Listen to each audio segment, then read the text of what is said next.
Reading और observation के बाद आती है बारी प्रैक्टिस की।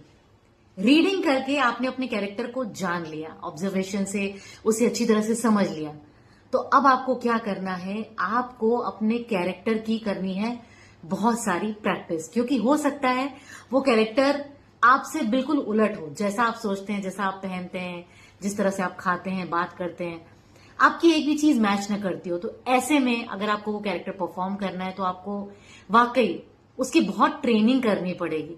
अगर तो वो कैरेक्टर आपसे मिलता जुलता है तो शायद बहुत इजीली ये सारी चीजें हो जाएंगी, लेकिन नहीं तो आपको बहुत सारी प्रैक्टिस रिक्वायर्ड है। आपको उस कैरेक्टर की इस हद तक तैयारी करनी पड़ेगी कि वो आपकी ब्रेन में, आपकी मसल मेमोरी में बैठ जाए, ताकि आप जब भी कुछ करें तो ये ना लगे कि आप कर रहे हैं, ऐसा लगे कि वो कैरेक्टर कर रहा है।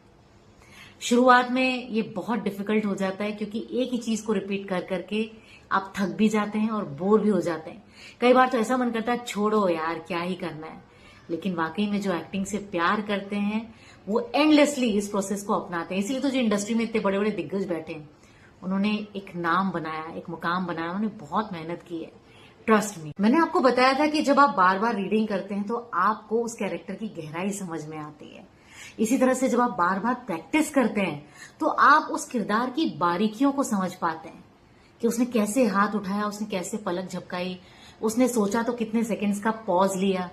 ये जो छोटी छोटी चीजें हैं ये बार बार कर कर ही आप सीख सकते हैं। तो जितनी बार प्रैक्टिस करेंगे उतनी बार आपको नया कुछ सीखने को मिलेगा। और जो लोग ये कहते हैं ना कि बार बार करने से चीजें मोनोटोनस हो जाती हैं, नहीं, आप अवेयरनेस के साथ कीजिए। हो सकता है तीसरी चौथी बार में आपको ये समझ में आने लगे कि अरे उसने ऐसा किया क्यों। आप कैरेक्टर की साइकोलॉजी को समझने लगते हैं, तो फिर रिपीट करना, उनके एक्शंस को रिपीट करना नहीं रह जाएगा। वो ये हो जाएगा कि आपने सामने वाले की सोच पकड़ ली है और अब आप उसके अकॉर्डिंग परफॉर्म कर रहे हैं। लेकिन ये सब चीजें आपको करने पर ही समझ में आएंगी। मेरे बोलने से नहीं होगा, आपके करने से होगा।